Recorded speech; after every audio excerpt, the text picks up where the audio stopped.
Happy Monday. It is so good to see you right here on Your World. It's a new week, so I hope you're well. And this is the week where kila mtu akona pressure, okay? Because Valentine's is coming. Hey, where's your boyfriend? Okay, yeah? On Saturday, okay, will be Valentine's Day. But hey, listen, no pressure, okay? I hope that you're excited for the week. Welcome to the show. My name is Winnie Lubembe. I hope that you had a restful weekend. And today being a Mindful Monday, we want to start a conversation that I think we should actually be having this conversation every single time, because amongst us, probably we have someone who was incarcerated and, you know, they're coming home, or they're thinking about coming, back home. Not even thinking, say they're being released, okay? The bigger question is then, how do they get reintegrated back into the society? How do they rebuild their lives, okay? And does it mean the fact that they were incarcerated, that should define who they are? So that is the conversation that we're focusing today right here on Your World on Mindful Monday. And we're saying we're going beyond the bars, and this is life after imprisonment. We're looking at rebuilding lives, rebuilding hope, because that should not define who you are, okay? So that is a conversation that we'll be having today right here on Your World. And like we always say, feel free to stay with us until the end of the show. Be a part of us. Remember, this is not just our show, but it is our show collectively, okay? And how can you engage with us? Well, it's simple. At NTV Kenya, across all board is how you can reach us. Or better yet, to make it even easier for you, we have a new WhatsApp number, okay? And the number is 0769 590 762. Once again,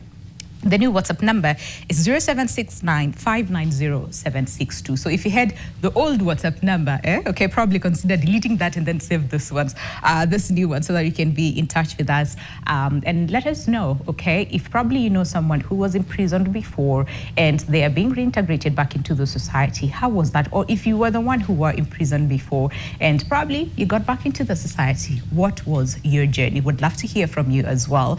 But my guests are already here. Four beautiful, beautiful ladies, if you ask me, joining me this morning, looking all sorts of lovely, okay? And before I introduce them, let me just remind you on the question that we're asking you this morning.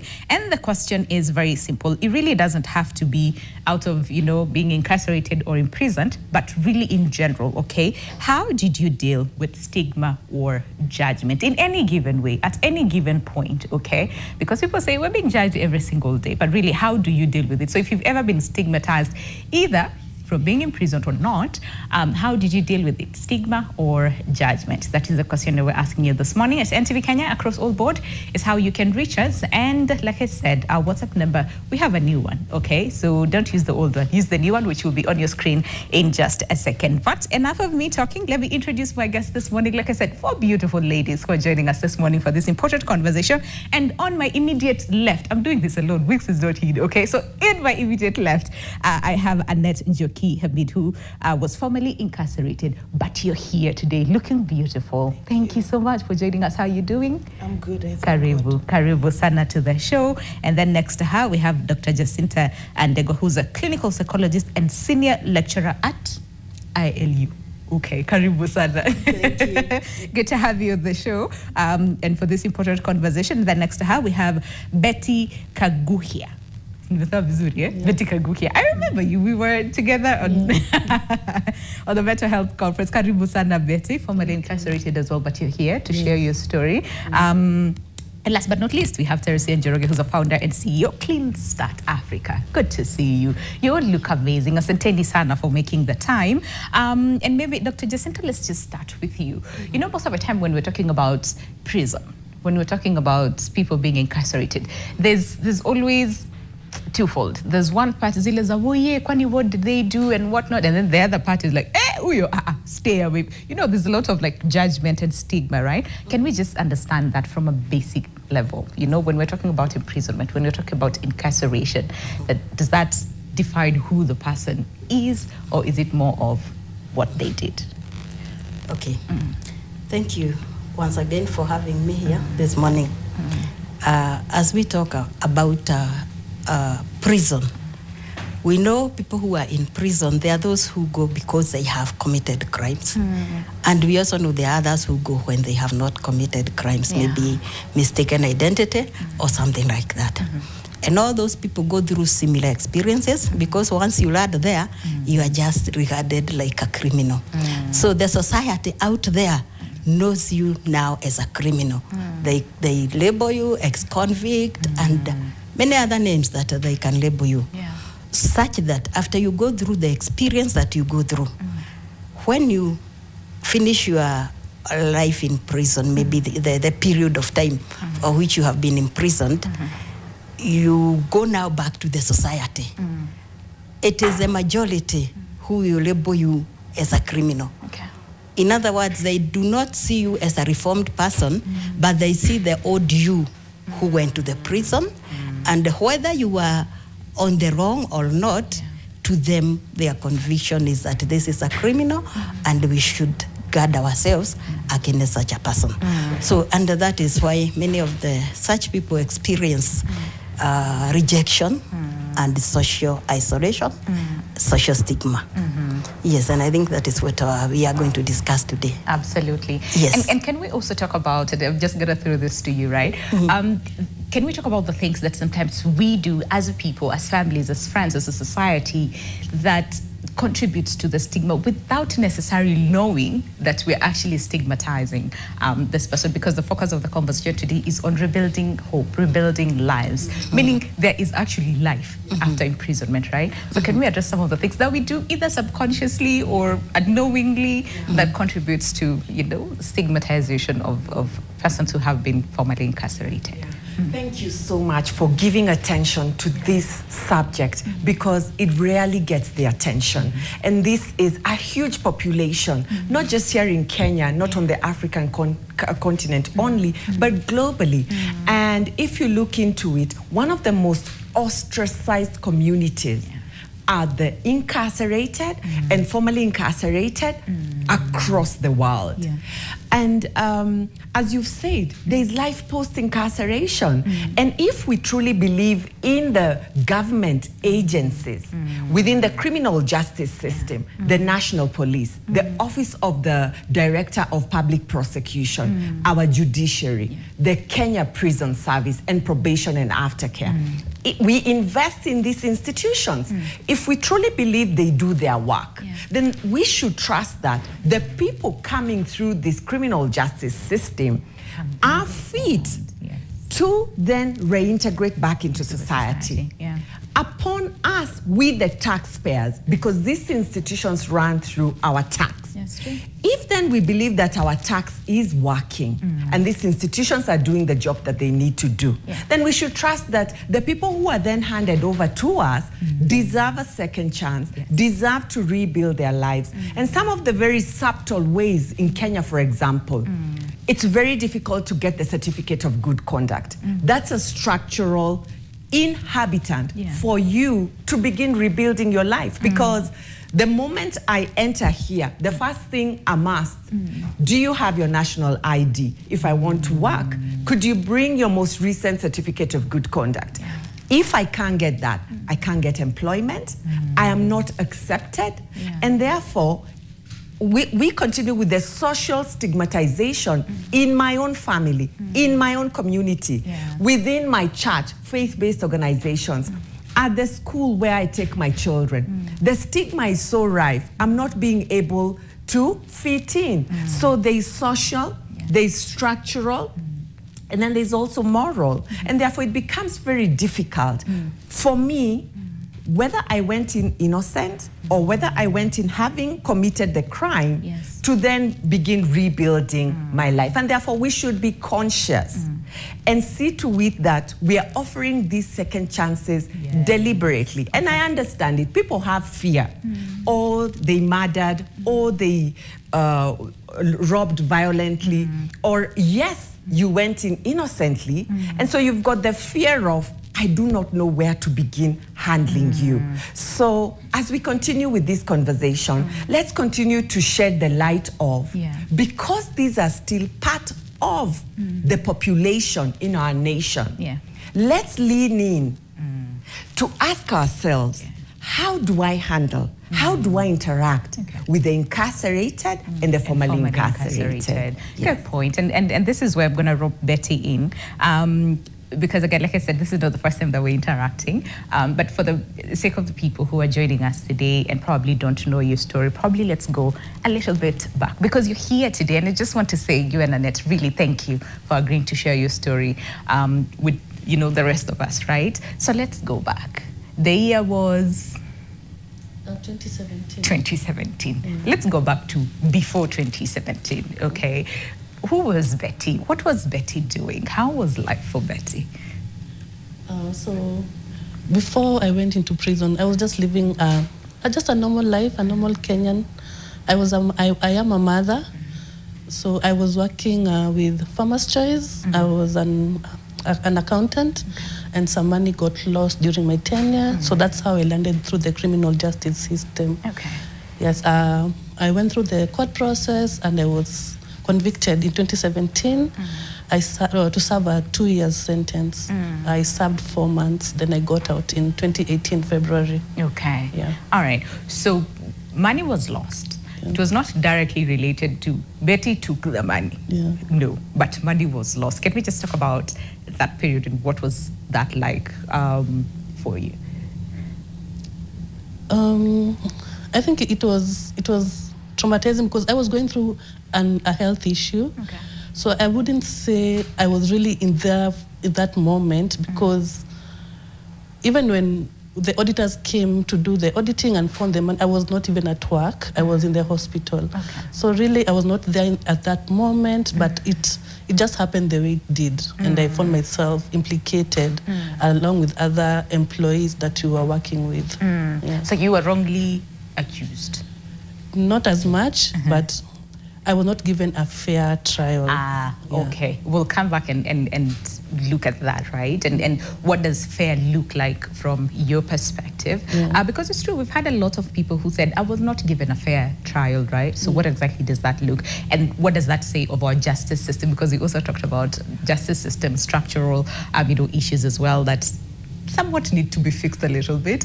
So we'll come back to you, Betty. But Annette, let's talk to you as well. So the year was when? Many years ago. Yes. Yeah. 2007. 2007. Okay. Yes. Where do I start? Where do you want to start? Where do you feel comfortable to Okay. start? I was married early, Okay.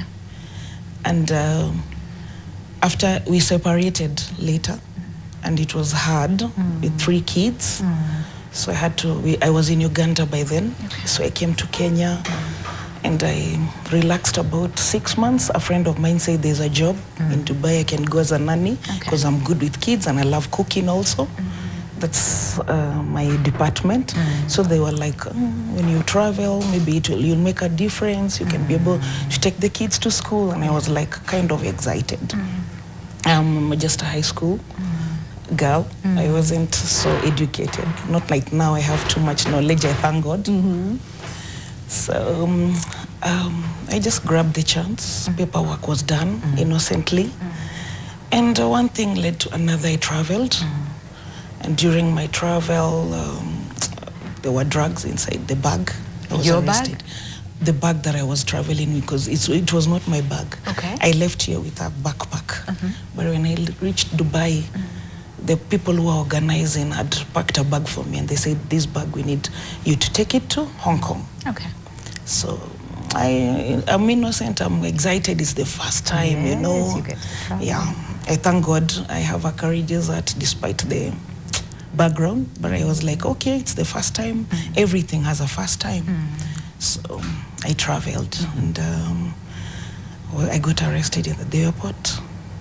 Where exactly? Yes. Sorry? Where exactly? Hong Kong. In Hong Kong. Yes. Okay. And that's one thing led to another trial, and I just said, sorry, I didn't know. And they were like, okay, their mitigation, everything, and I was given some couple of years. But I served 12 years. Oh, wow. 8 months, I can say. 8 months in Hong Kong. Yes. And then you came back to Kenya. Yes. Were you also taken to Langata Women's Prison? Yes. Okay, or are those two different? They are different. Two different incidences. Yes. Okay, let's stick with that. And Doc, let's just drop you in, with that, because at that point, everything happens really fast, that you don't know how to process that emotion. So can we talk about how the fact that you told, listen, you have done this, you're going to prison, at that moment, the impact that it has physically, emotionally, and mentally as well?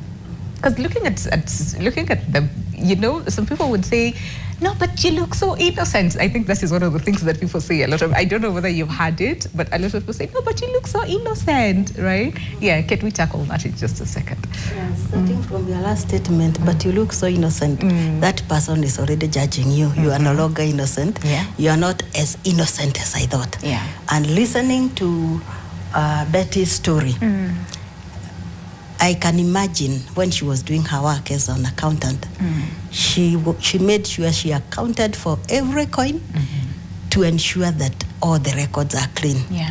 And then here something happens. Could be, we don't know whether it could be one of the members of staff who did something or external interference. Those things happen. So now here she is, she knows in her heart she cannot touch a coin. She is contented with what she has. Yeah. But she has now found herself being implicated in a case of theft, and before she has processed that, there is a case before her, and she is now labeled a thief and any other negative word that can be used against somebody who maybe a swindler, all those negative words. So the first thing is that that information itself is traumatizing enough. Innocent as she was, and then she has been labeled all those other names, it must have been trauma in itself. Then what follows is not anything to get her out of trauma. It is conviction. And then finally, she goes to jail. Now, jail, when she was in jail, I'm sure the fact that she is confined, even if she was fed well and everything else was made as comfortable as she would wish, she had no freedom. But that is not the case. We know when she was there, she can tell. We hear of the horror stories of what happens in jail. So she goes and interacts with other criminals who are serial criminals. They commit a crime today, they are judged, they go to jail, and when they come out, they commit another crime. So these are serial criminals. So when she is there, she is mixed with them. And the moment now when she leaves that jail, to the society, she is not different from these other serial criminals. So what I want to say is that life becomes unfair from the moment she was convicted, the moment she was in jail, and the moment she gets out. And it must be very difficult, humanly speaking. Life becomes so difficult, and we are happy to see her here, smiling and telling her story. Telling the story. Yes, because we know she has gone a journey. But the society and everybody else, that is why we are here to tell them that it is not everybody who gets out of prison who was a criminal. And even if they were criminals, they reform. And it doesn't have to define them. Yes, the past does not have to define them. And when somebody says, I have reformed, the government has confirmed that, and she has been released, it is important to help her now heal from all the trauma that she has gone through for the period of time. And the same case applies to our sister here, Annette. She has she also went, and especially when it is a foreign land, it is more difficult. Can we actually take a break, and then when we come back, we'll pick from there, because you're far away. You're not with family. You don't even know this place, because like she said, it's the first time, right, that she was excited to go into this country. And before you even land, you're arrested and you're taken through, the justice system. So what was that like? And even for you, Betty, as well, we just want to understand, what was life like in prison? And even just coming out, right? What was the experience like for you both, as well? So there's so much to discuss on the other side of the break. To stay with us. And remember, the question that we're asking you this morning is very simple. And this is as far as stigmatization and judgment is concerned. If you've ever experienced it, how did you handle it? Okay. At NTV Kenya, across all board, is how you can reach us on our digital platforms, or better yet, use our WhatsApp number, which is down on your screen in just a second, and tell us, how did you handle it? Okay. Stigmatization and judgment. Well, see you after the break. All right. Listen, the conversation still continues even during break, okay? But welcome back.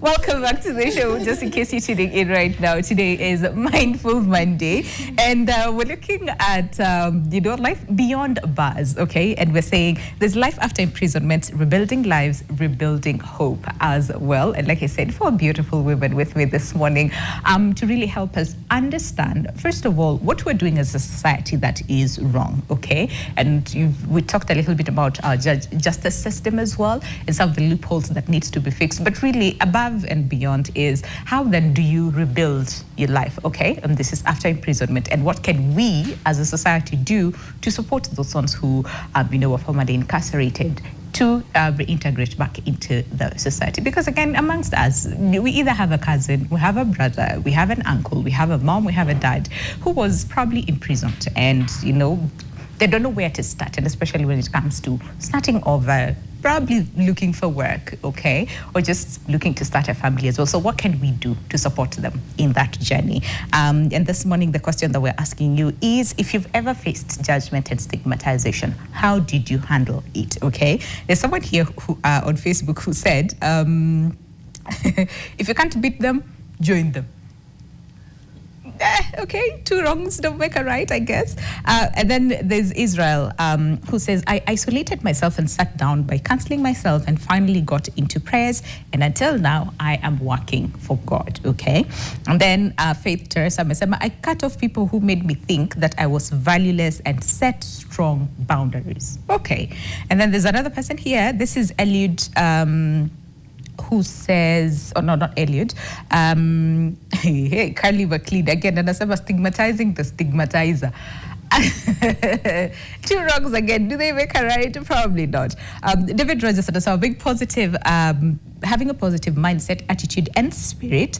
And then another person said, this is Masindi. Hey, V. And I told myself, but it's true. Let them talk. The universe will respond on my behalf. Okay. And then one more. This one says, Fox KE, and I said, but normal. I took it very normal, like nothing happened. Sometimes we only owe those who supported us, and if they keep holding our hands, pray for them and thank God for them, those who support you. Okay, I like that. Keep sending them our way, and that is at NTV Kenya and on our digital platforms as well as our WhatsApp number. But before we went on a break, there was a conversation about, we spoke to Betty and Annette just to get to hear their story as far as why, were they imprisoned and what was that like? That's like in prison, and that is what we want to tackle right now. But before that, Teresa, because founding Clean Start Africa, I want to believe there is a story behind it. There's a reason why you founded Clean Start Africa. Can we go back to the story? Indeed, I'd love to share the genesis of Clean Start. Yes. And just listening to the answers that have come in actually forms an integral part of why Clean Start, because one person said they went and locked themselves and isolated themselves completely. Another one says if you can't beat them, join them. Yeah. 2 wrongs don't make a right. And at the end of the day, this is our lovely country, Kenya. And I believe that we truly have an innate responsibility to leave the world better than we found it. Yep. And that's the situation I found myself in. Yeah. Just like Betty, Annette, and thousands of other women in this country, on our continent, Africa, and globally. I worked within the financial sector. I worked with some of the international banks in this town, and I happened to handle a fraudulent transaction unknowingly. And investigations went on for about close to 2 years, a year and a half or so. And we were waiting for the final report of who dropped the ball, who's culpable. And as I was going on with my work, yes, I had seen some of my former colleagues fired from work. I mean, it was a very tense moment. Working at the bank, the last thing you want is to hear that a fraud has happened. More so, it's happened in your line of duty and you're implicated. We were about 12 of us who had handled that particular fraudulent transaction. And one January morning, people walk into the banking hall and say, we're looking for Teresa Njoroge and we're looking for you in regards to that particular transaction. So you can imagine how elated I was. Finally, we get to close on this matter. You know, when you have something hanging behind your head and you know you're involved in it, you really want to get to the conclusion of it. But they say to me, we're not here to discuss the transaction. We're actually here to arrest you. And I was so shocked. How did you arrive at this decision? So after a tuffle with them of saying, no, you can't do this, is this wrong? I mean, we were at the bank and, you know, you're feeling this is not the right place to be having this kind of a commotion. So I was whisked out, driven in their car, taken to Central Bank fraud unit, where I was quizzed the entire day. That evening, I spent the night at Kileleshwa police station, where I was booked for the night. The following day, arraigned in court, charged with theft, and 3 counts of theft, and 1 count around conspiracy. And this gentleman who's arresting me is actually saying to me, I know you're innocent. But if we talk behind the scenes, I can drop this case. And I was like, what kind of guts are these where you know I'm innocent, but you still asking for a bribe for you to drop the case? And that was the beginning of my interacting with a very unjust justice system. Because you know very well I'm innocent, but we're proceeding with this case. Prosecution began because I didn't pay the bribe. I was locked at Langata Women Remand Section until I paid bail. So I paid bail. After I paid bail, got a lawyer and began the case. And the wheels of justice in this country move so slowly. So it took about 2.5 years. And at this time, I have already been let go. So I have been relieved of my duties. My banking career that I had worked so hard to build for 10 years in this career, just gone like that. And unfortunately, 2.5 years post-prosecution, I got convicted wrongfully to serve a year sentence. A sentence I served at Langata Women Maximum Prison, accompanied by my then 3-month-old daughter. So at Langata Women Maximum Prison, close to 1,000 women locked in there, some, you know, 60s, 70s, 100s, accompanied by their children. And you're like, I'm not alone. So I got to hear the stories of the women, the injustices, and, you know, I'll add on to, in addition to my first-hand experience being a Langata, because now post setting up Clean Start, we've done research, 81% of the incarcerated women never had legal representation. They can't afford lawyers, they can't afford bail, they can't afford to post fines. 70% of those women who are incarcerated there are in due to poverty, survival-related crimes. It's the hawkers we see on a day-to-day basis.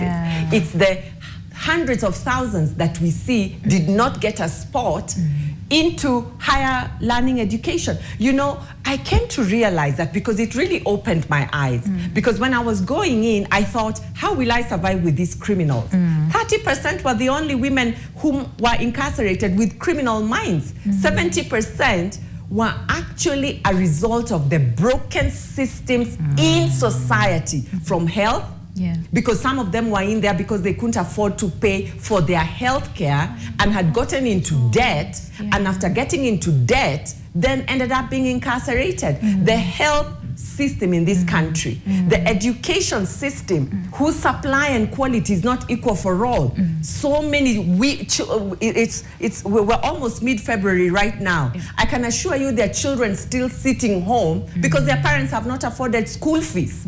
And we never ask ourselves, where do those children go? Those children end up in the streets. They're the children we then take to our juvenile facility. You know, we don't connect the dots, but we are very quick to point at, you're in prison, you're a murderer, you're a criminal. But do we ever ask ourselves the cost of corruption, the cost of systems that don't work, families that are not together? There's so much in our communities, in our societies, in our nation that is not working. The very weak, the very vulnerable people at the cusp of that are the ones who end up in prison. And this is not emotive.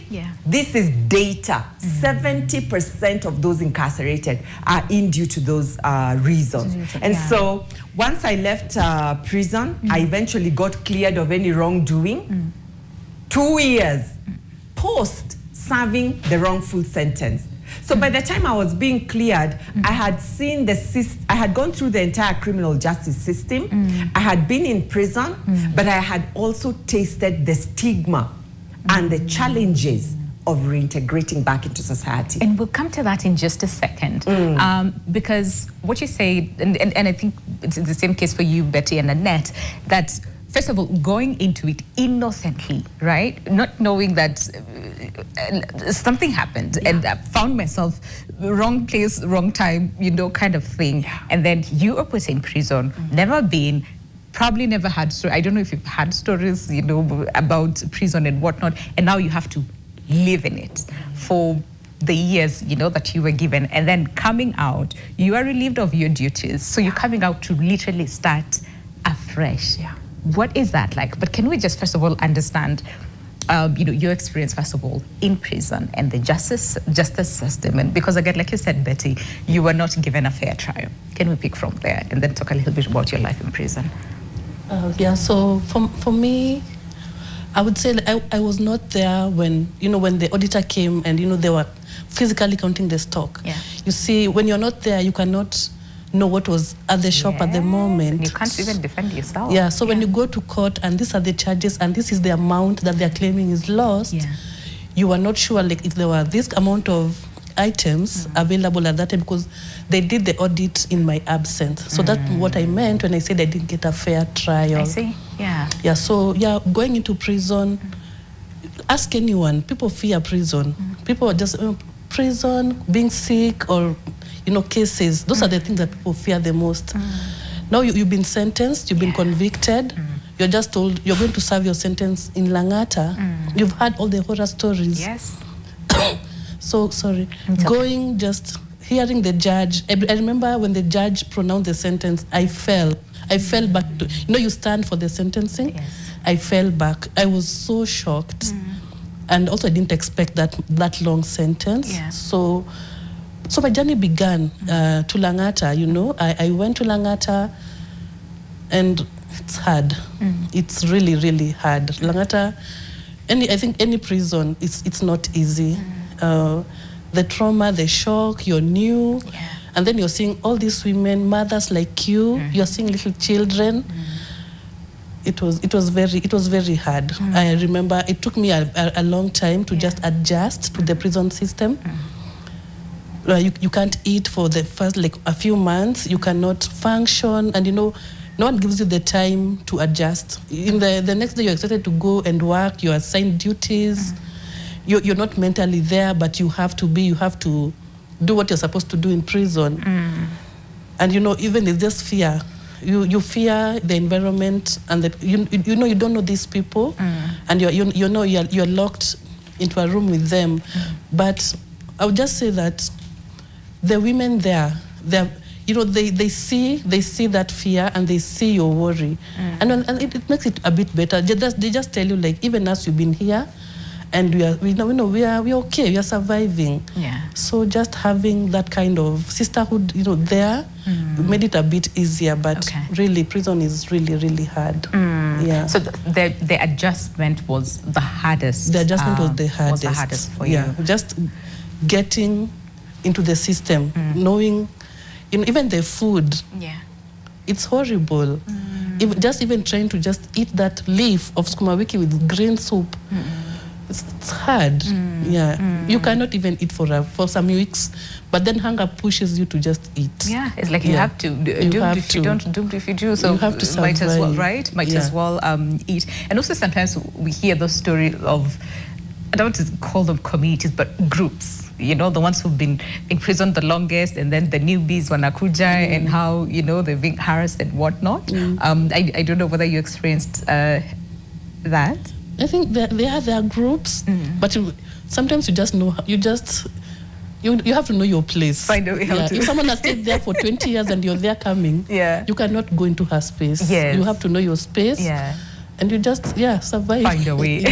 Find a way to survive. Thanks, Betty. And Annette, so being in prison in a different country, you've never been, it's your first time, you're excited to get into it, but before you even stepped kwa ground, ile mchanga ya a different country, you whisked away, right? Can we talk about your experience in prison and what was that like?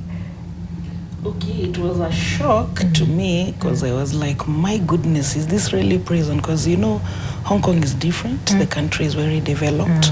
But despite that, I was like, okay, I wasn't like very sure where I am. Yeah. Until I was able to get some Kenyans who were able to tell me this is prison. You're going to be here for a very long time if you don't say yes and sorry for what happened. Don't even talk about it. Don't even explain. Just accept. Yeah. Because Chinese, they're quite tough. And that time they didn't want to know our time. Yeah. But I hear nowadays it's better. They're starting to accept and understand the Africans. Okay. So when I was entering during that time, 2007, 2008, at the time of trial, it wasn't easy. The communication, they would speak to you Chinese. They don't care whether you understand or not. So it's up to you and only the grace of God for you to understand what they mean. What's your name? Because I happened to learn the language. Okay. I thank God for that. So during the first year, we were convicted. Oh, sorry. I didn't know. You didn't know what? You came to this country. They were really aggressive. But the only way to calm them is just to say sorry and accept. Then you are convicted. Yeah. So we were able to get our sentence. It was long, 20-something. But I thank God for the time I lived there. Because I believe that the person that I am today is because I was there for quite some time. Okay. I learned a lot. Okay. I'm an outgoing person, extrovert. Yeah. I love people. And I was like, Indonesian, Filipino, Mexican, Zambian, South African. Oh my goodness, international. You met all these people. All kinds of people. Yeah. I just said, what can I do? I have to accept. God give me the strength. Because I was a Muslim before I entered prison. And I became a Christian while I was inside there. Because there were these... what am I calling the fathers, the sisters, the Christian foundations, they used to come there. They're Chinese, yes, but they know God somehow. They're not so strong like us, I can say, but there was a difference. They would just tell you, pray, accept. I went through those classes, I thank God, and they just made me strong. I was able to accept the situation, but I was really sad because I couldn't reach my family. I couldn't reach my kids. It was 2 years down the line that we were able to get even the consulate to just tell them kindly, this is my mom's number. That time it was Zile's simu za kuzungusha. She was working in a school. Yeah. This is the only number I remember, kindly, because by the time I was leaving, there were no cell phones. And if you had, you have to be in a very high position for you to have a cell phone. So the consulate was able to interact and send the message back home, and that's how my mom knew, I thought my daughter died or what happened, because nobody would have told her anything. Yeah. The kids were shattered because I left young ones. I left a child who was, my first girl was joining standard 8 by then. The boy was standard 6. So I knew I have to work and get some money for them to go to school. Yeah. And the last one was 4 years. She's the one who, up to now, she's not well. It's just the grace of God that she's starting to accept through the foundation Mom Clean Start started. Because through that program, we'll get to that. She's for the first time, she looked at me and told me, so Mommy, it wasn't really your wish, because she met other children and they talked, and they were like, even our mom was behind bars, and she was like, she doesn't blame me anymore. She used to say, you left us, what? Yeah. She couldn't understand that it wasn't really my wish to say the truth. Because there's no mama who wants to leave the kids to suffer unless you are I don't know what which word can I put there. So it was really hurting to know that how will my kids be? And that time I had separated with my ex-husband, the father of my kids, and I was like, I'm the first one, breadwinner. How will mom survive? With the little she gets, how will she take these kids to school? You know, all these things were coming to me. It wasn't easy. People were running mad. Guys used to kill themselves. You sleep with someone, asubuhi anabebwa next to you. You know, Chinese are very weak. When they get upset, wakiwa na depression, they want to act so fast. It's easy for them to harm you or harm themselves. So it was not easy dealing with those kind of people. It had to take some time for me to interact with the officers and just let them know that if somebody is too weak, don't put them with their others. Maybe isolate them kidogo, like that, because you know, sometimes it was traumatizing. You feel you're strong, but unakuta mwingine ame lose it. It wasn't easy. So I became a counselor even before I graduated. Yeah, because I used to you know, it's gonna be okay. You know, you're like, akona 3 months and she wants to kill herself for it. You hug them, they're so tender, they're like, you know, Asians, they're weak, kind of. Not all. But the thing is, because, and both of you have said, being in prison is not easy on anyone, right? And it's, you know, what I like is what you're saying, that I learned so much, you know, in your life changed so much during prison, which we'll come back to address. And Doc will also come to you, but let's look at the feedback. Kido, go on a break, and then we'll come back. We'll start from you, just based on what they've said, because your stories are sort of like common, and the common part is you were innocent, you didn't know, right? But you found yourself in that space. So then, how do you even get out and tell people, listen, no, I was innocent? Because already people have decided, no, you're a criminal just because you went to prison, right? But let's hear what you have to say on our WhatsApp number. And this is as far as the conversation of the day this morning, and the question that we're asking you, that is, how do you deal with stigma and discrimination? Okay, huyu ni Masi Kanana from Meru says, I was in the same situation, but I healed and I joined Clean Start Africa. Oh, that's good to hear. Thanks, thanks, Masi. Thank you, Masi, for sharing. Okay. All right. So keep sending it our way at NTV Kenya. This is across all board on our digital platforms. And remember to use our WhatsApp number as well, the new one, right? Like we said, if you have the old one, please delete and save the new one, which will be on your screen in just a second. So there's so much to come on the other side of the break. Do stay with us. But just remember the number is 0769590762. Okay. There's so much to come on the other side. Do stay with us. Welcome back. Welcome back. Officially in the second hour of the conversation this morning, right here on Mindful Monday. And we're looking at life behind bars, and we're looking at beyond the prisons, okay? And what rebuilding looks like, rebuilding your life, rebuilding hope, as well, what that looks like, and what we as a people, as families, as friends, as a society in general, and even just our system, could do to support people who are formerly incarcerated, and especially when it comes to reintegrating back into the society. And since we are in the second hour of the conversation, the first hour we asked, have you ever experienced stigmatization and judgment, and how did you handle it? But now, with the second hour, we want to change things a little bit, okay? And ask you a very simple question, and that is, so imagine starting life with nothing but your past. What would scare you the most? Imagine starting life with nothing but your past. What would scare you the most is a question that we're asking you in this hour. And I'm just curious to hear what you guys have to say. When you think about it, like starting life afresh with nothing but your past, what would scare you the most? Betty, do you want to go first? What would scare you the most when you think about it? For me, I would say it's going back to motherhood. Yeah, for those 4 months, I left my daughter with my sister. Yeah. So going back to motherhood, and you have nothing. You don't have a job. I lost my home. Yeah. Imagine in those 4 months, I lost my home. I can just say I lost my home. So coming back to motherhood, there's this child who's now starting. She was now, at the moment she was doing baby class. She was only 4 years.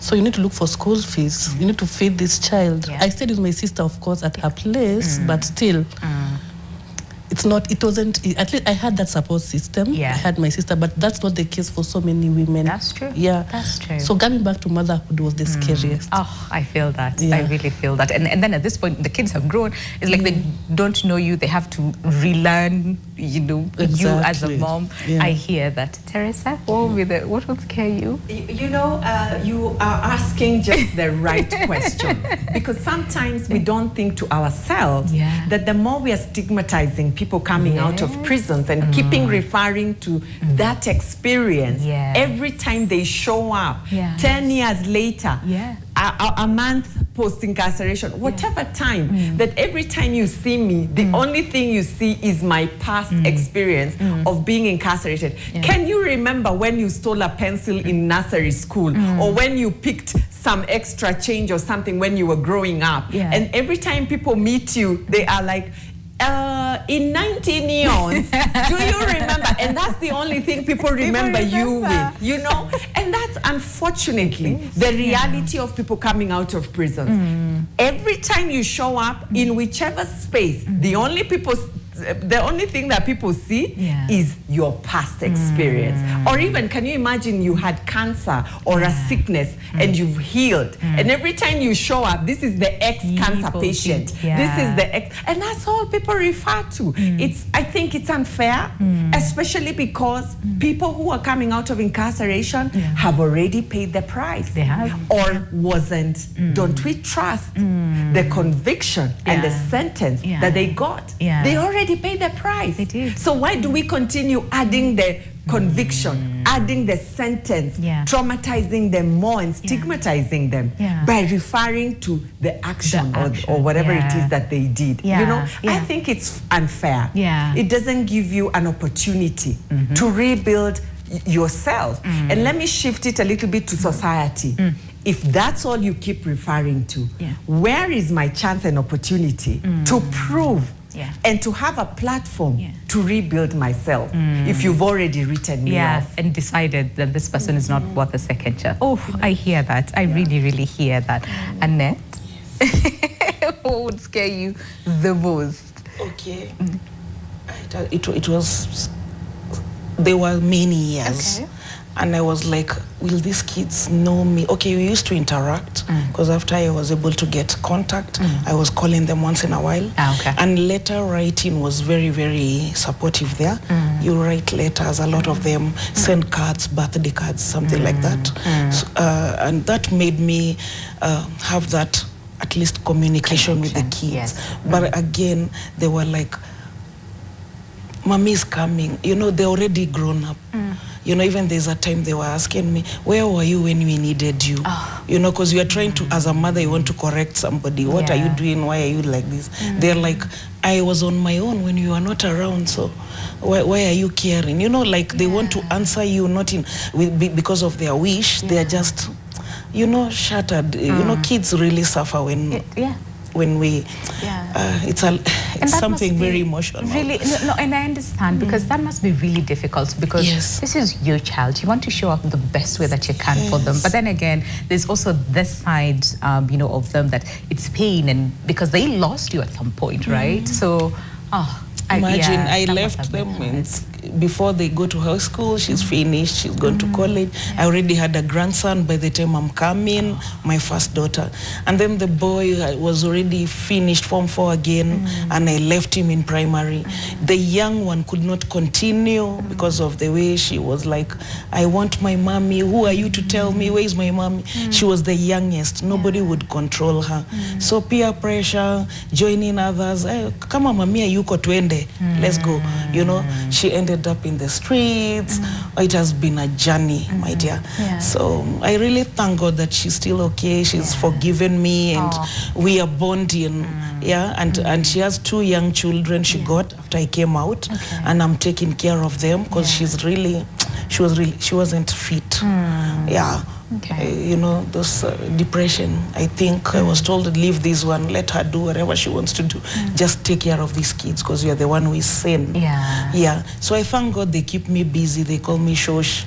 They make me have a source of meaning. I'm like, God, you have to make me make it. I have to make it for them because they just make me feel a mother. Because now ningekuwa na huyo mdogo mwenye the one who doesn't want my stories, by then I would be shattered. But they've made me go back to that. They have to go to school, they have to wash, they have to eat, they have to that motherhood, as my sister is saying, and it really makes me feel better and ready to face the society. I thank God. I see that. Yes. And sort of like give you a second chance to be a mother to your kids, but then through them, right? Yes. Does that make sense? Yes, it does. I see that. Yeah. I see that. Doc, hey, there's a lot that has been said.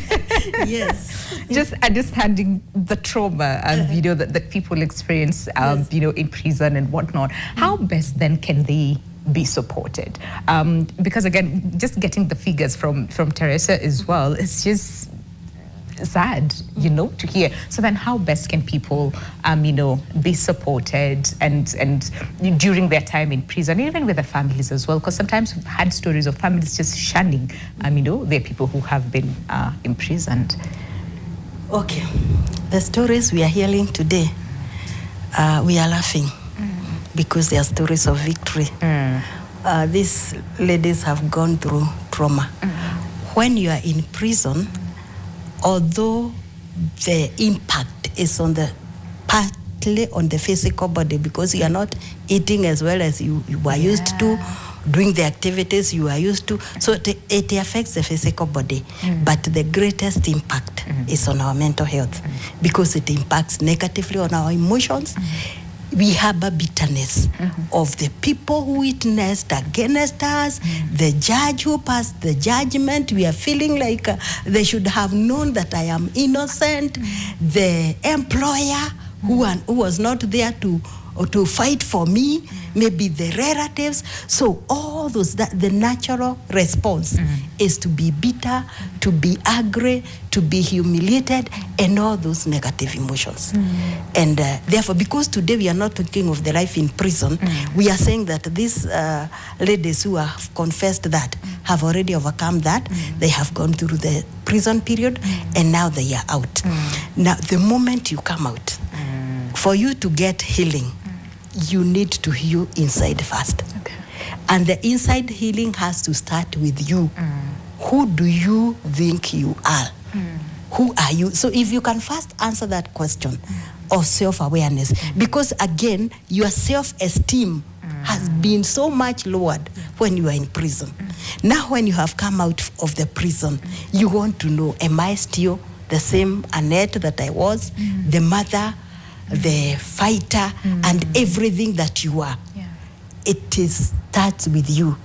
And where it starts with accepting. Yes, I am the one who was a teacher. My sister said she was an accountant. I am the one who was an accountant then. But now when you come from there, even the firm that had employed you, they don't want to employ you. The government will not employ you because your record has been destroyed by your past. So it is you, and I like what our sister here has said when you were in break, that we realized we have the solution to our problems. And therefore we decided to unite, we support one another, and then we support to others. We support others who could be going through similar experiences. So that first self-acceptance is critical to our healing.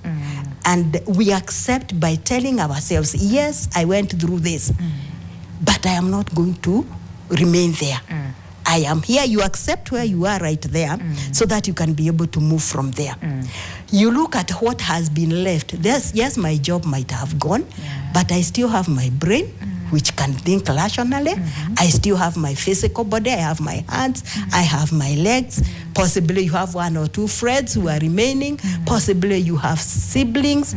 So you start interact with the opportunities that you have. And I am happy to hear that they have picked themselves up and are moving forward. Why? Because they first accepted and acknowledged that this has happened. And therefore, moving forward, it has to be me to make up my decision to move on. I have to accept myself first, regain my self-esteem before others can now see me. Because many times we are the ones who judge how people see us. You remember there's a story of the Bible, people went to explore land, and some of them came with a message of grasshoppers, others came with a message of giants. So how they saw themselves is what they ended up to be. And sometimes that is what happens. Yes, that is what happens. Yeah. Yes. And can we just, Teresa, probably let's start with you. So coming back, right, to the society, because like you said, lost your job, and life has moved. Right? Annette said, the kids, now they're grown-ups, right? And it's like everything else has moved, but your life sort of remained stagnant. So what was that like? Coming back into the society, what was the hardest part for you, and how were you able to maneuver? I think this is the same question for Betty and Annette as well. You know, when you leave prison, you actually think you have overcome the biggest challenge possible. Because remember, you started this journey years, months, depending on how long your case has taken. From the day you got arrested, throughout prosecution within the judiciary, that then handed you over to the Kenya Prison Service. You're now done with the sentence, and you think, hooray, I'm done. Now I need a fresh start. I could do with a break. Unfortunately, what you don't realize is that society is not ready for you. And before I even talk about the hardest part as an individual or even as a community of formerly incarcerated people, let me highlight a gap in the sense that the National Police Service arrested you.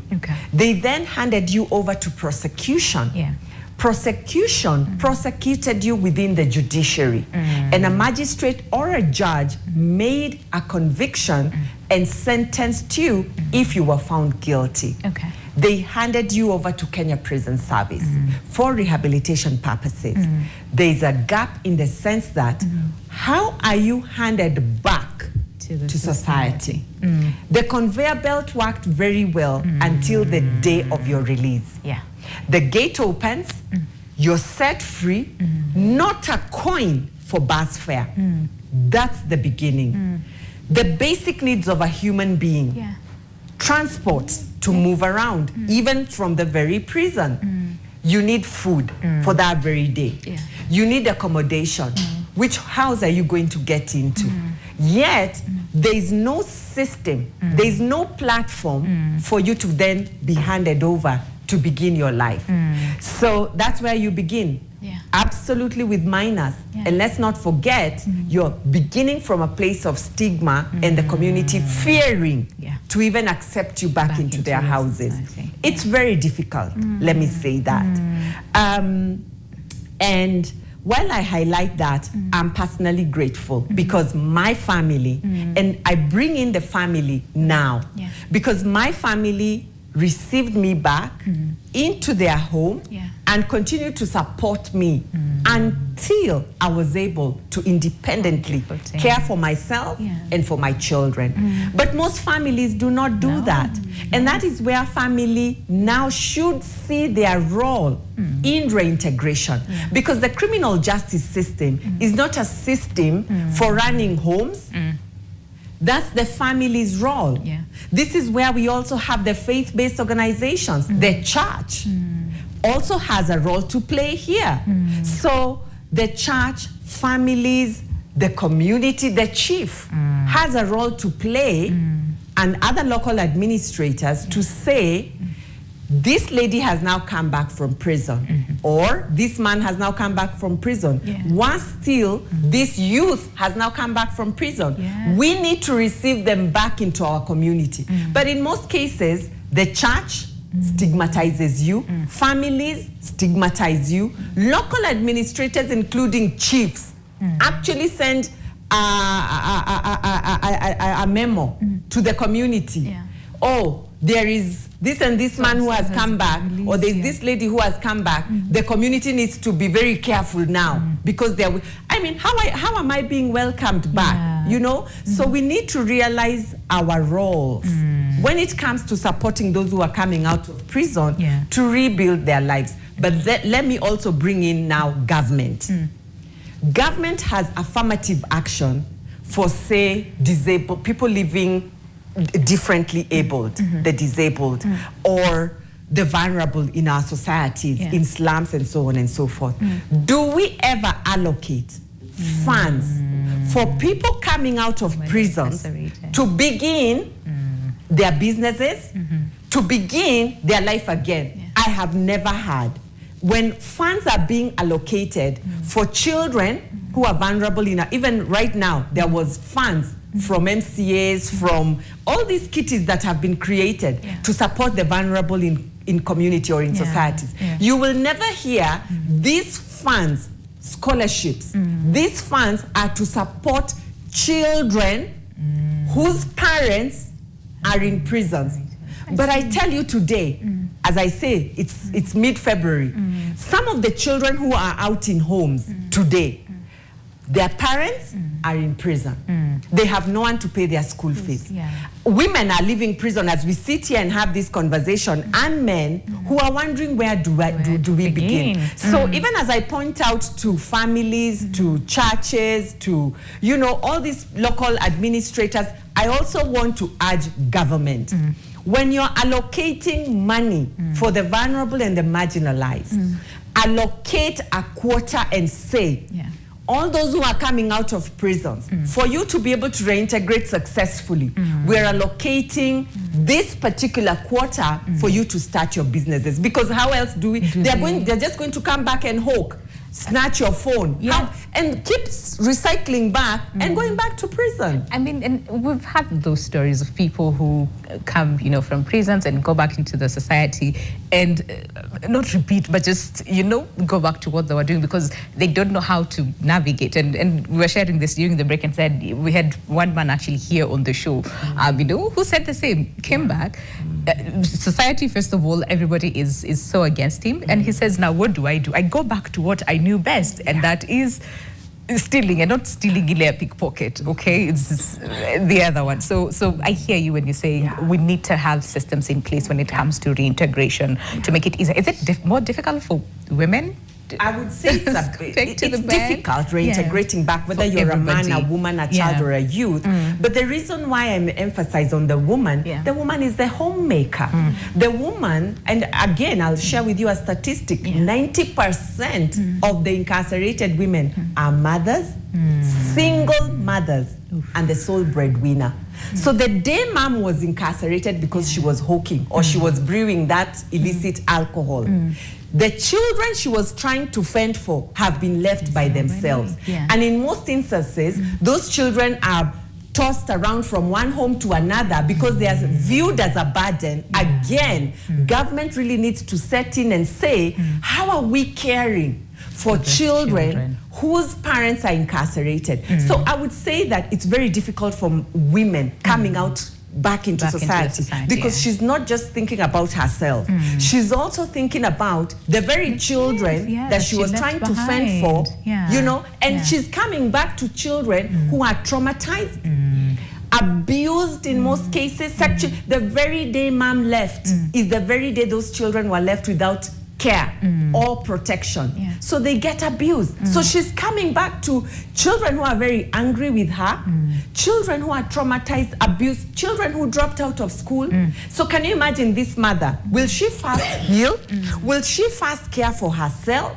Will she first figure out where she will live and work and get food or whatever? Or will she first become a mother and care for these children who are, it's very, very difficult for women. I can only imagine. And Doc, will come to you then to understand. So the how, right? In terms of from the families, the society, and how then do we make that process a bit easier, for the people who are being reintegrated back into the society, and what the society needs to do in terms of accepting them. Because again, like you said, yes, you say at last, I am free. But then again, is the society ready for you?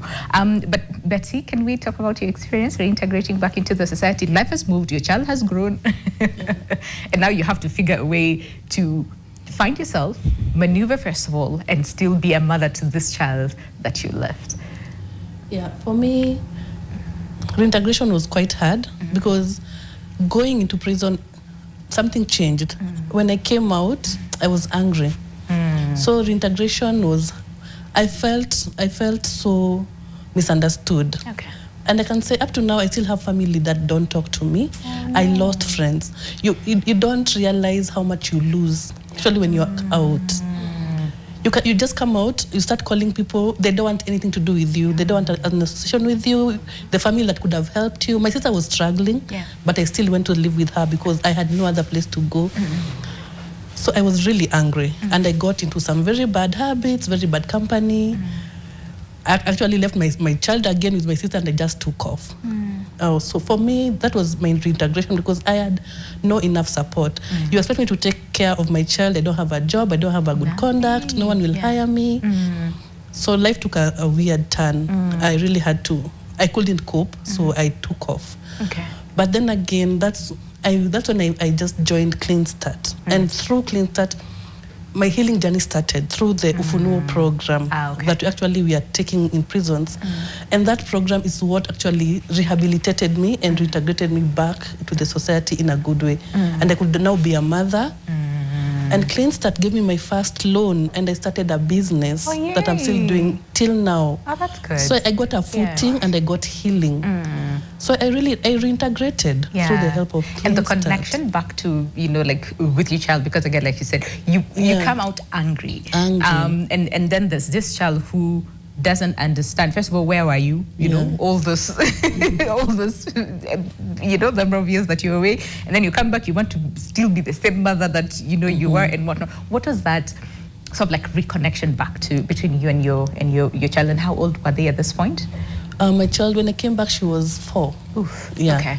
So she didn't really understand Much, yeah. But and when you left when she was what, 4 months?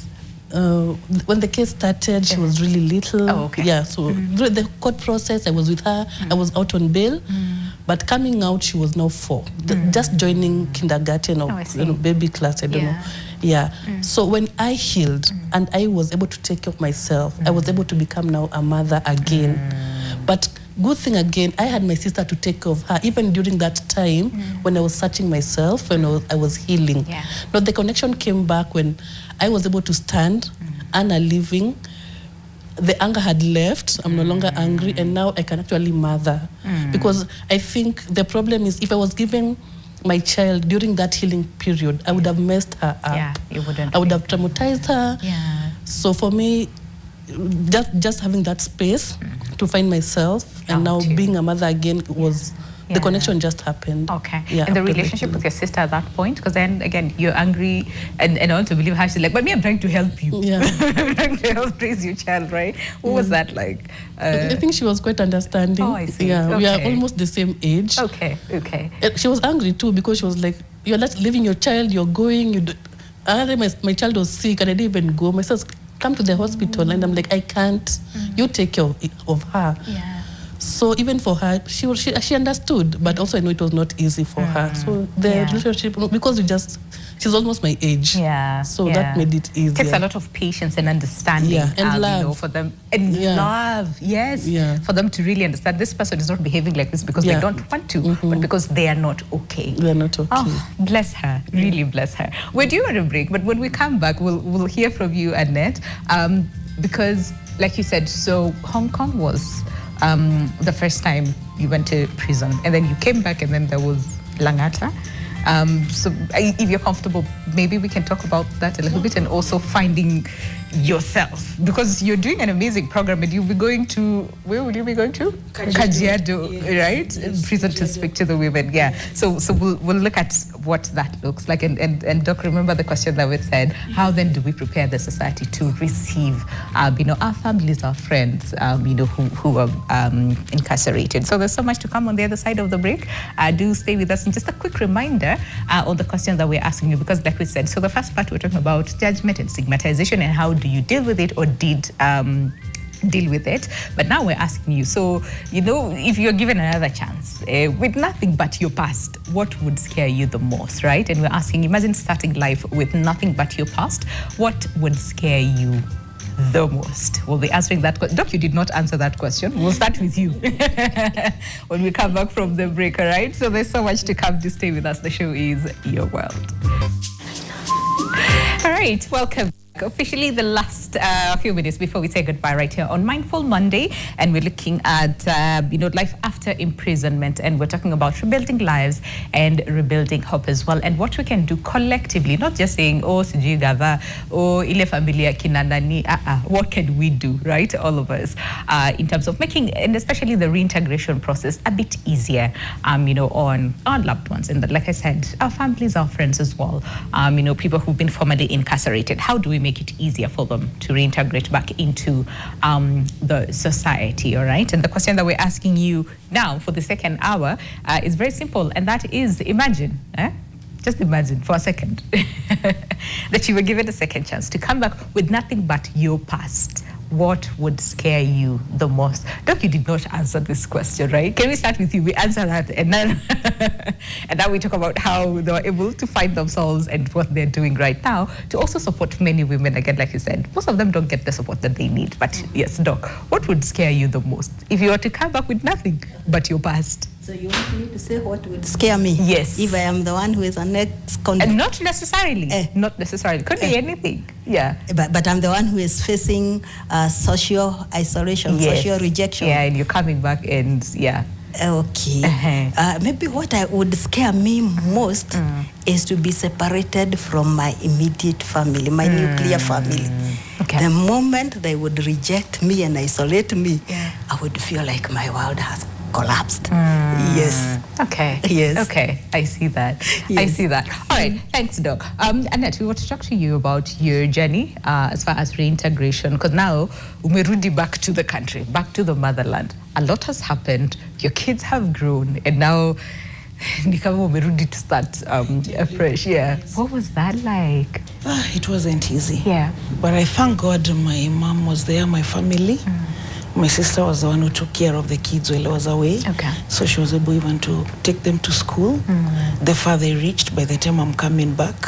And at least I had a platform. From the airport, they received me. Me, I was like, where are my kids? Them, they're like, lazima ukakule nyama choma. So it was kind of exciting. Because, there was no ugali and nyama choma in Hong Kong. Used to eat a lot of rice. So, but I thank God, as Mom and also Betty was saying, that when you have family, it gives you inner strength. You're like, at least there's someone there for me. So we always feel that that pain, that if you don't have anyone who's coming to you, who's helping, who's giving you a hand or shoulder to cry on, how is it? It must be very, very hard. Because despite your family being there for you, there's this also like, you are still somewhere. Now you are back. You can't tell us what to do. You don't have a say. You are like, okay, kapas, mama, you are told what to do, in short. So, but I just thank God that during that time I was able to get a small space. I was cooking. I love cooking. And that place took me a step ahead. It made me focus, though I lost friends. They were like, you so and so is alikuja, and all this was happening. It wasn't easy to even other family members, but I didn't want to know. Having support from my mom and my sisters, my family was enough for that moment. But the problem was the kids were not yet together with me. Only my first daughter was able to understand, because she was a little bit older. I left her when she was 10. By the time I'm coming back, she's married and with a kid. She was able to go through and understand that maybe it wasn't mom's wish and all that. I thank God. She really supported me, and she told me, Mommy, don't worry. Even if your son and your other daughter, my other two kids, are not together, but you tried, Mommy. Thank you for coming. So that gave me inner strength. I thank God. And during that time that I was cooking, it was 2019 now. We are almost going to join Corona.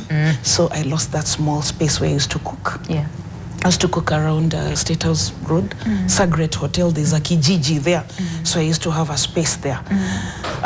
a lot of propaganda. Amekuja tu juzi, how come anawecho afanye kazi nini nini. So I had to shut it. Okay. So during that time, a friend introduced me to a guy and said, this guy is coming to Kenya, nataka dem nini nini. I'm just giving you a story why I ended up Langata. Langata, yes. Yeah. Very quickly, one thing led to another. He seems a mature man, not a young man.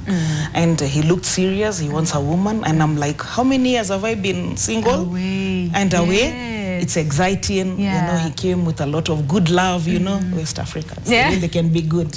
I don't know whether you have the experience of you've had, but it's the truth.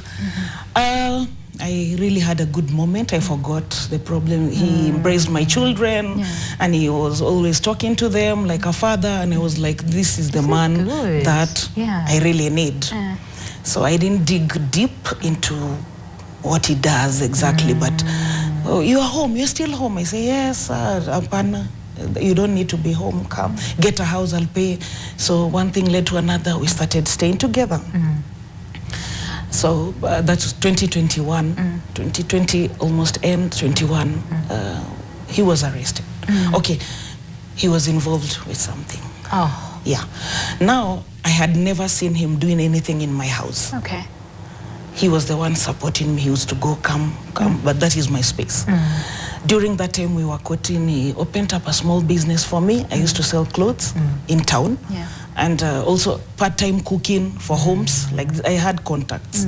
I used to go to Karen, I cook nice, I'm given $100, $50. You know, I was making it, I thank God, because that's where my heart is. My passion is, exactly. Thank you for that. So, I think he was involved. Okay, I didn't dig deep because I only had a relationship with him for 1.5 years. Okay.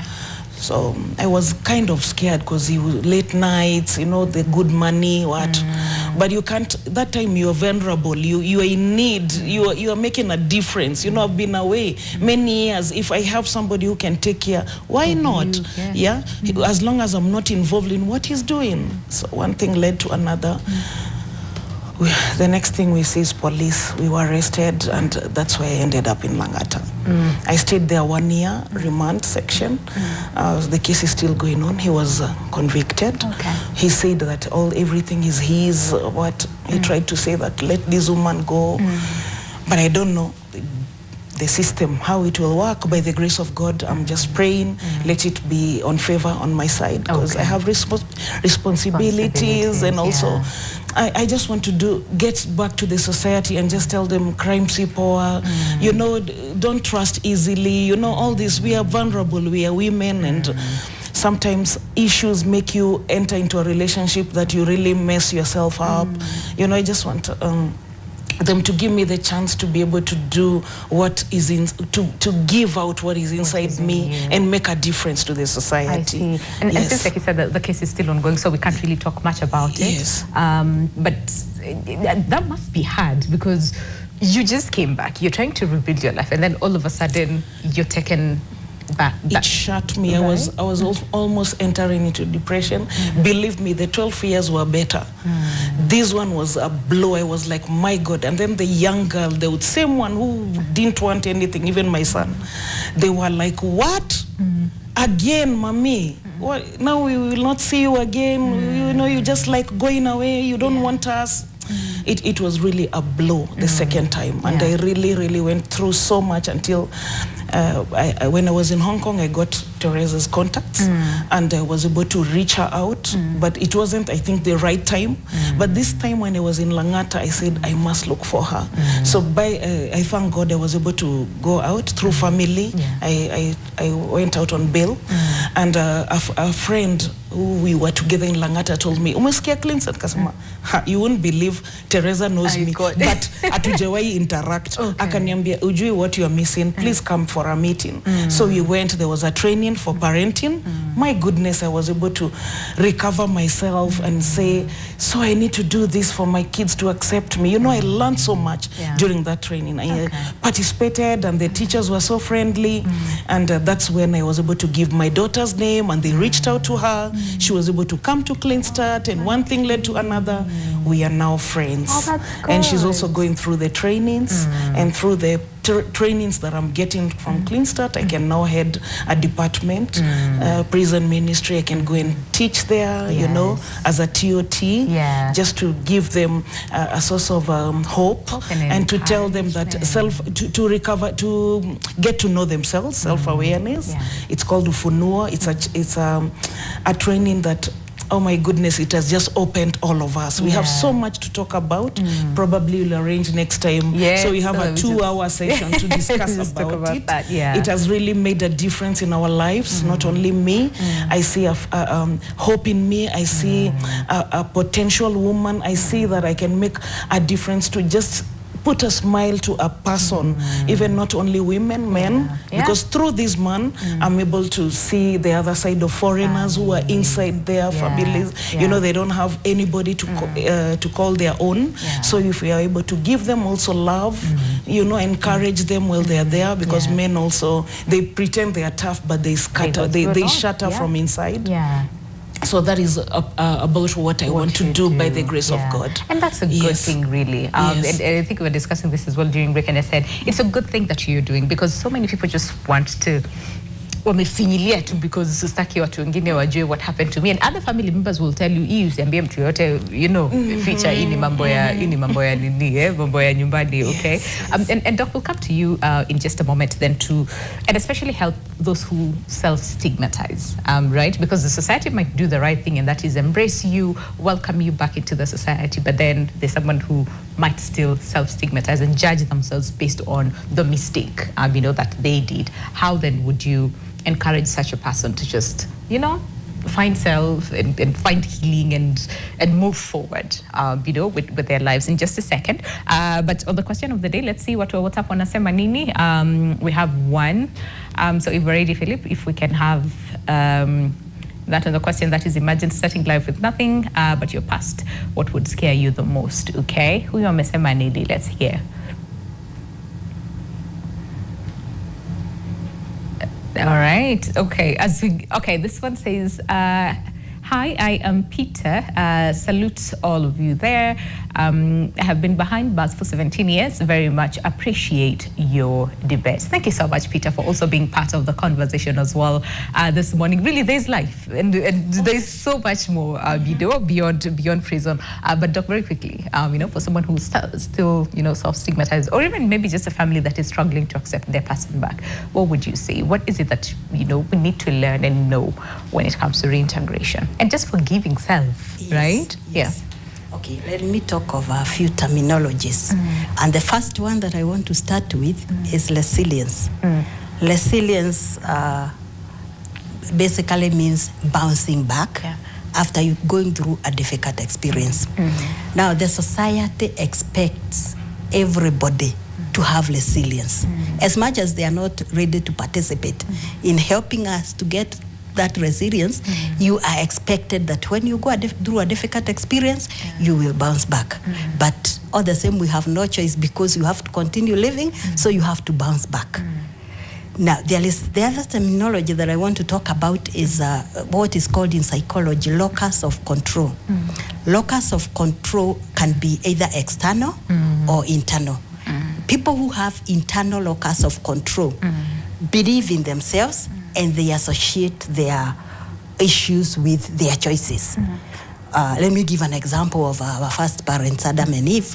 When they did what they did, and now judgment was to be passed by God, Adam had to say, oh, it is this woman whom you gave to me. The woman had to say, oh, it is the snake that deceived me. So they were not taking responsibility of their actions, but they were blaming external sources. When we blame external sources, we don't make any effort to move on or to look for opportunities.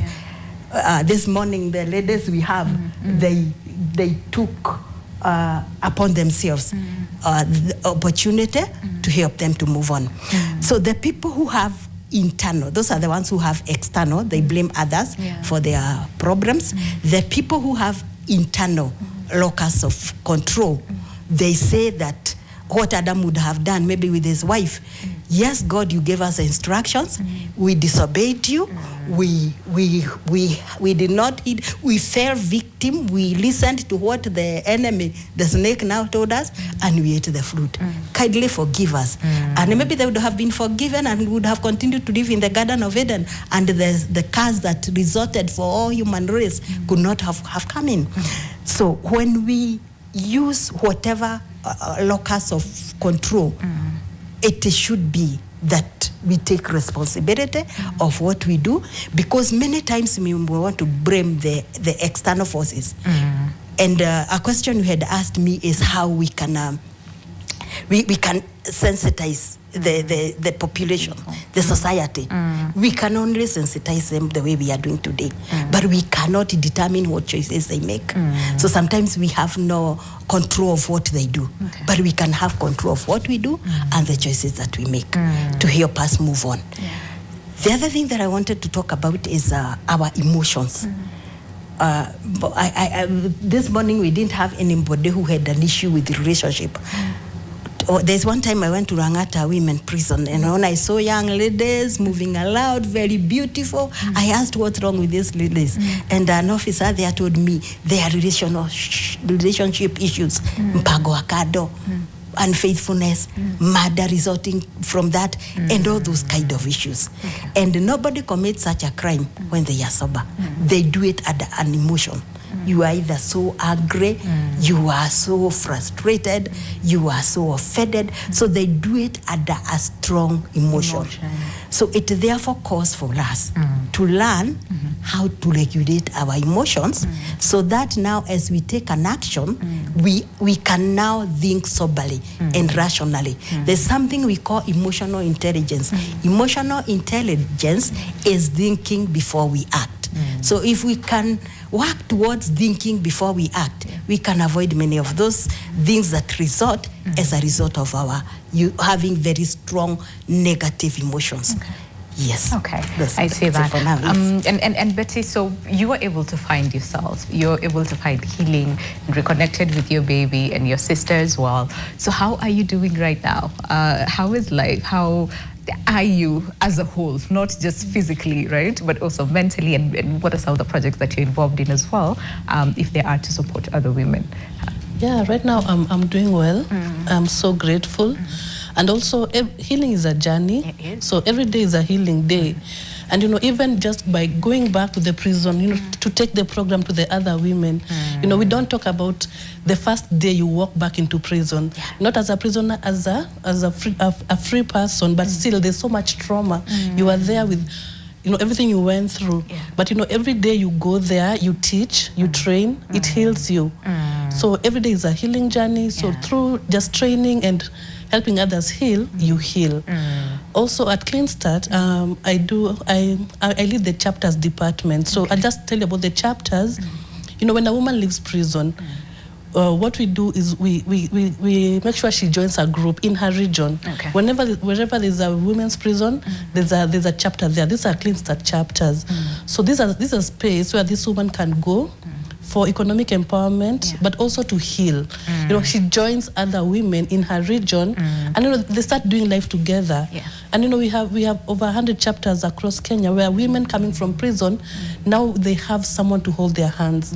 You can join a chapter, you can go there it's a safe space. There's no judgment, there's no you did this. Just come, heal, do some economic activity to get back to the society, to support your children. So that's the work I do, and it's so fulfilling because it just, when I got out, there was no that, but now it's good to know that a woman coming from prison has somewhere to go, and that is even how we are going to fix the stigma, because now the community sees these women with their projects, and now they accept them more. That that's how it's a way of just dealing with the stigma that comes with being formerly imprisoned. Oh, I see that. And Teresa as well. Just beyond founding Clean Start, right? The rebuilding process for you, because like you said, your family were really, really strong in terms of supporting you until you got your footing, right? But how were you able to do that internally so that whatever happened, and the traumas and whatnot that you went through does not define who you are? Because you're a banker, but you're doing something totally different right now. Completely different in the social justice space. A completely new terrain because I didn't study law but through my own experience and the experiences of the thousands of other women we meet behind bars. I've been able to learn pretty well how the criminal justice system works. And I must say that as Dr. has talked about resilience, I cannot underrate resilience, courage, coming above the stigmatization, you know, and believing in yourself, and knowing that you're more than what the world calls you, a former thief, a former whatever, you know, you're more than that, valuing yourself. And these are some of the things we bring into the training that we are offering. You're more than just an ex-thief. You're more than that. There's more to your human being than that one act that you made, especially if you have confessed of it, reformed. There's more to life. And over and above empowering those we encounter on a daily basis, whether it's inside prison or whether it's within our chapters, that's what we want society to see, that these people are more than that one act that got them behind bars. Because for crying out loud, we are all deserving of a second chance. We are all deserving of mercy. We are all deserving of redemption. Because on a daily basis, we get it wrong, you know. So these people who have paid the price by serving that sentence deserve that second chance as well. So I'm so grateful, and especially of the Clean Start platform. As the name suggests, clean start, to give ourselves a clean start. And for those who are incarcerated, you know, to know that it doesn't have to be like it was for us. When we got out of prison, there was absolutely nowhere to go to. And every day seeing women coming to the offices that we have an office here in Nairobi and another one in Kisumu, and that they can come and get clothes, a change of clothes. They can get cutlery, mattresses, blankets, and so on and so forth, including rent support, and telling these women that you can go get a space, and these are things to start you off, or a place they can come and say, I don't have school fees for the children, and we understand and support with that school fees, or I really need my fine paid, and we are looking into paying those fines, or just the trainings that these women who are incarcerated now taking back to prisons. Betty here has concluded a training at Thika Women Prison that she ran with her colleague Mary Wanjiro, and you know, they served in these very prisons where they're taking these programs. Annette here, who is now going to Kajedo Women Prison to take the training and give hope. It's just incredible. Masi Kanana, who I so commend, who is one of our members in Meru and leading the community in Meru and the Tigania region. So to say, not just myself, but many other women who have been able to rebuild themselves. They might not be rich, they might not be fully independent, but they're still on the journey of healing, still on the journey of rebuilding themselves. But you know what? They're being able to pay it forward and say to a sister or two, you know what? You don't need to be hopeless. There is hope. And here is a way. You know, just paying it forward, because at the end of the day, it multiplies when you give out, and showing the criminal justice actors that, you know what, we can rethink justice. We can do it in a more humane way with dignity. So hopeful, very hopeful. And I call out the church, I call out the government, I call out individuals, philanthropists. Let's join hands together. There's so much. If we have been able to do what we've been able to do for 10 years by ourselves as formerly incarcerated women, can you imagine if all these people put in their weight behind this, how much more we'll be able to achieve? So welcome, let's partner and work together. I see that, I was about to ask, like, having gone through the entire journey and the entire process, right? What is that one thing that you would either tell to the society or, you know, the justice system? We have like 2.5 minutes maybe to spare. So like one word or two. Allow me to take that as your part. But do you have like just one word that you'd want to... The one word I would give is hope. hopeful. Ooh, There's I lots like of that. hope. There's It's a lot of possible. hope. Yeah. Yes. I really like that. Thank you so much, Teresa. Betty, what is it that you'll tell the society and the justice system as well? What would you say? Just one word. I would say there is life after imprisonment. Yeah. I like that. Okay. I like that. Annette, what would you say? I would say to the justice system, let them give us a chance to be better people, because sometimes you can be involved in something that you really don't want to be in because of circumstances, Yeah. but forgiveness and to just maybe rehabilitate, take us to a place where you can be reporting to the back to the what is this called, the system, while they're monitoring you to see whether are you really a criminal or you involved yourself out of your will, and also to the society, back to the society, that there is hope, as Mami is saying. I see. And let's love one another, let's embrace one another. Empathy. Yes. I like Empathy. that. Thank you so much. And Doc sasa utatufungia kikao this morning. Yes. And also for those people who probably come back, lost hope completely, their family, segregated them and they find themselves back into crime, right? What is it that you will tell probably such a person, or ways that people can avoid that? Because we've had a lot of people who have found themselves back into something that they were running away from. What would you say? Okay, I would say that each one of us, we only have one life to live, one time. Yes. Therefore, every moment, every hour that we have, we need to make maximum use of it to ensure that it helps us to live a fulfilled life. Going back to crime is not a solution, but it means wasting more time because you are not building your life. I would encourage these people to look for help. Help can be found anywhere. They have told us there is Clean Start, although I have asked them whether they encourage men to join. They have not yet answered that. But I want to Teresa is nodding, so I'm assuming it's coming. Yes, Clean Start is just one of them. Yes. There are many other people who would be willing to help. Instead of reverting back to what wasted your lifetime, why don't you look for something positive? Any organization, we have many answers to the solutions. You can also vent out in the media. We have social media. You can just express yourself, and in the process, where there is a will, there is a way. Yes. Oh, what a way to end the show. Why should we lose the show on that note? Thank you so much, Victoria, really, for that. And thank you, ladies, for coming by today and sharing your journeys with us and what you're doing now and what you're doing, especially when it comes to encouraging other women, who are formerly incarcerated. So thank you so much. All the very best, in what you do. And I want to say thank you as well for staying with us until the end of the show.